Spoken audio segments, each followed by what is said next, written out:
विठ्ठलवाडीतल्या विठ्ठल मंदिरामध्ये जाऊन ज्याला म्हणतात की दुधाची तहान ताकावर भागवतात आणि त्यामुळे प्रचंड गर्दी आहे। अशात माधुरीताई मिसाळ राज्याच्या राज्यमंत्री यांनी या भागामध्ये एक पोलीस स्टेशन भव्य 2 महिन्यात पूर्ण होईल आणि पोलीस चौकी पोलीस स्टेशन इतकी भव्य उभी केली।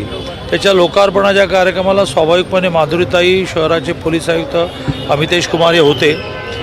मी ताईंचं अभिनंदनासाठी करेन की त्या पोलीस चौकीमध्ये सुद्धा त्यांनी महिला पोलिसांसाठी एक रिटायरिंग रूम, रेस्ट रूम बांधलं, जी महिला पोलिसांची मोठी आवश्यकता असते। थोडं कपडे चेंज करायचे असतात, पुढे थोडं रिलॅक्स व्हायचं असतं, वॉशरूमला जायचं असतं, त्यामुळे खूप अभिनंदन माधुरीताईंचं। बाकी सर्व भक्तांना खूप शुभेच्छा। असं आहे की डिसेंबरमध्ये निवडणुका होणार हे सांगायला भविष्यकार लागत नाही।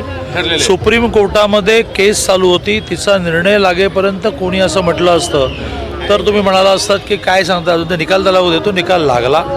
उलट सुप्रीम कोर्टाने महाराष्ट्राच्या निवडणूक आयोगाला आदेश दिलेला आहे की त्यांनी लवकरात लवकर निवडणुका केल्या पाहिजेत। त्यात त्यांनी 4 आठवडे म्हटलं, त्याप्रमाणे निवडणूक आयोगाने 4 आठवड्यामध्ये अधिसूचना पण काढली, प्रभाग रचनेला सुरुवात झाली। आता त्यांनी पाऊस आणि प्रभाग रचना लावायला वेळ लागेल तर तुम्हाला निवडणुका लांबवता येतील, परंतु आमची परवानगी घ्यावी लागेल असं म्हटलं। बहुधा महाराष्ट्र शासन कुठल्याही कारणाने आता निवडणुका पोस्टपोन करण्याच्या मूडमध्ये नाही। याचं कारण सुप्रीम कोर्टाच्या केसमुळे पर्याय नव्हता। अदरवाईज 3-3, 4-4, 5-5 वर्ष हे महानगरपालिका, नगरपालिका, जिल्हा परिषदा, पंचायत समित्यांमध्ये लोकनियुक्त प्रतिनिधी नाहीत।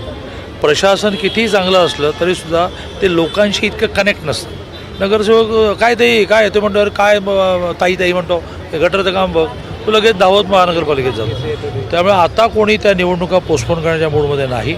नगर विकासने जे टाईमटेबल घोषित झालेलं आहे ते टाईमटेबल असं दाखवतं आहे की सप्टेंबरच्या पहिल्या आठवड्यामध्ये प्रभाग रचना पूर्ण होईल, मग रिझर्वेशन्स पडतील, मग नोटिफिकेशन निघेल।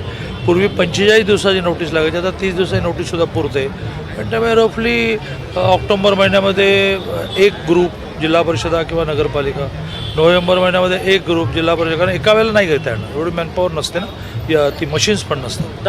आणि करता प्रभाग रचनेचा विषय महानगरपालिकेला जास्त आहे। पुण्यात आहे 32 गावं आली, कोल्हापूरमध्ये आहे एक नगरसेवकाला आहे 4 करायचं आहे, आणि त्यामुळे बहुधा लॉजिकली शेवटी महानगरपालिका डिसेंबरमध्ये।